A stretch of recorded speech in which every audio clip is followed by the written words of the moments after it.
No inverno, a gente só tomava banho de corpo inteiro uma vez por semana antes de dormir. Era toda uma superprodução. Esse ritual semanal, portas e clarabóias fechadas, nada de corrente de ar, que o medo de um resfriado, uma gripe ou, Deus nos livre, uma pneumonia era grande. Naquele tempo, sem antibióticos, uma pneumonia era doença gravíssima, muitas vezes mortal. E mesmo a lembrança da gripe espanhola, que depois da guerra de 1914 a 1918 matara dezenas de milhares de pessoas, ainda estava fresca. Por isso, o banho de imersão na grande banheira era cercado de 1000 cuidados e precauções. Tomávamos esses banhos juntos, meu irmão e eu. A gente até que gostava de chapinhar na água, mais para quente que tépida. Era mais uma das boas brincadeiras de inverno. E a rigorosa esfregação com a volumosa esponja natural era muito agradável. Nós não gostávamos da hora de lavar a cabeça. Eu, porque o meu cabelo, bastante basto e crespo, oferecia resistência às mãos enérgicas de mamãe. E o maninho, porque tinha um medo, pânico, do cheiro pungente da dose de amoníaco que mamãe punha na água do shampoo. Não sei com que misteriosas intenções.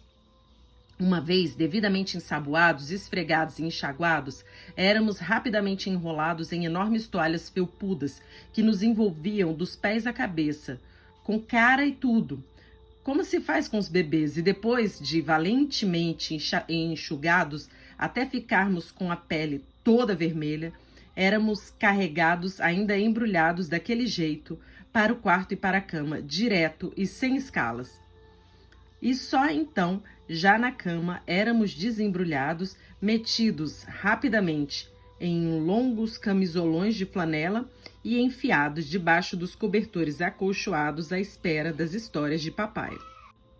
Na primavera e no outono, nossos passeios pela rua e no parque mais próximo chamava-se Arcádia e era lindo.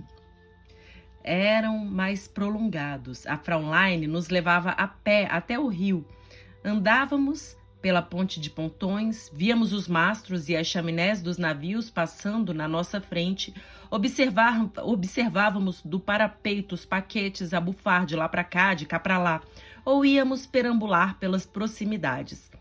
Atrás do nosso prédio havia uma ruela estreita de casas e edifícios de poucos andares que nos pareciam muito velhos, porque tinham todas as vidraças quebradas, portas cambaias, paredes furadas, um aspecto de coisa pronta para ruir.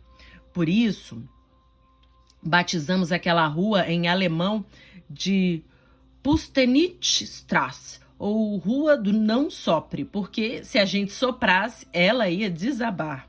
E sabíamos que ela se encontrava naquele estado por causa de um tiroteio durante a guerra. As janelas quebradas e as portas e paredes furadas eram resultado das balas de fuzis dos soldados. Tanto isso era verdade que, volta e meia, a gente encontrava cápsulas de balas deflagradas em cantos e frestas e até no chão.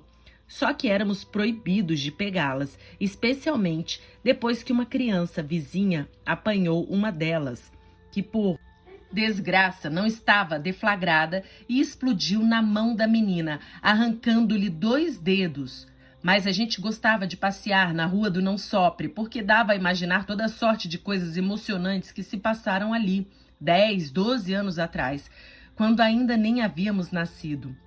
A propósito, demos aquele apelido à ruela em alemão porque passeávamos em alemão com a nossa governanta. Isso não era nada de especial. Em Riga, naquela época, falava-se normalmente, pelo menos na nossa classe burguesa, 3 idiomas: russo, alemão e até letoniano, a língua da terra, a do povão. Mesmo as placas com os nomes das ruas eram nessas 3 línguas. A própria rua onde morávamos, bem próxima do porto fluvial, chamava-se sintomaticamente Rua dos Navios, ou Kudjujela em letão, Strasse em alemão e Karabelnaya em russo.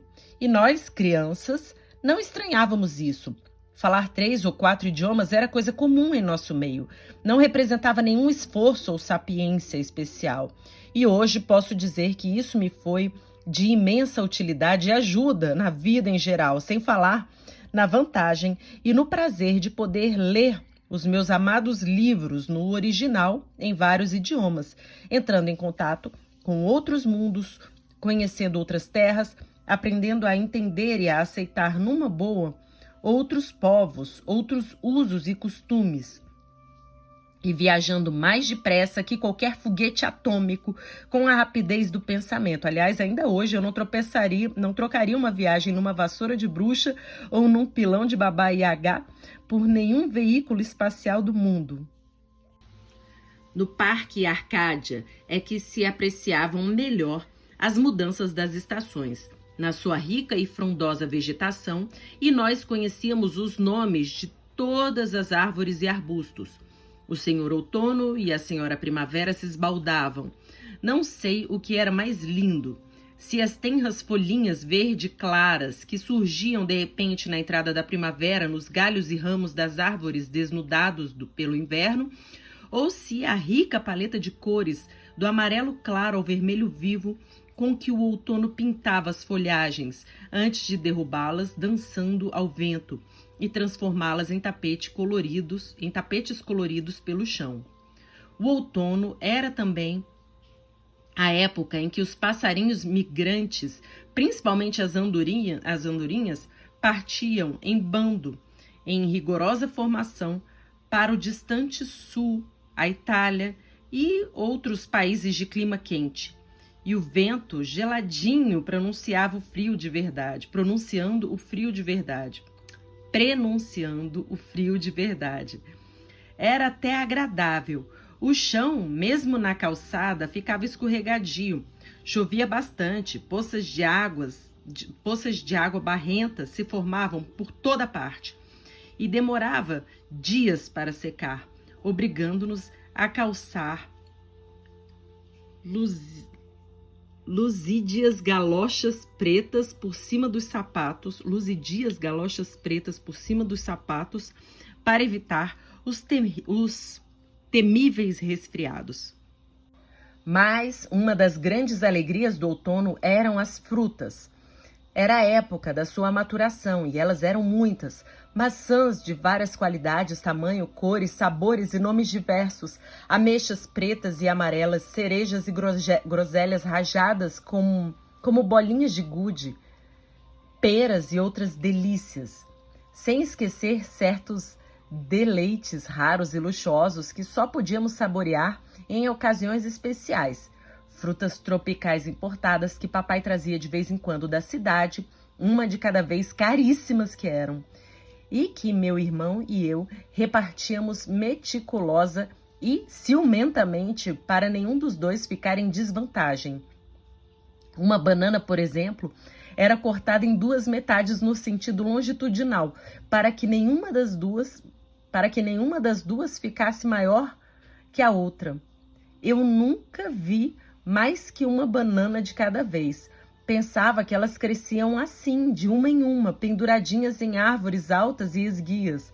Já uma laranja era descascada por papai com uma técnica elaborada que incluía um canivete para riscar a casca no sentido dos meridianos e uma colher cujo cabo servia para destacar delicadamente as tiras de casca sem machucar a polpa, sem tirar sangue, como eu dizia.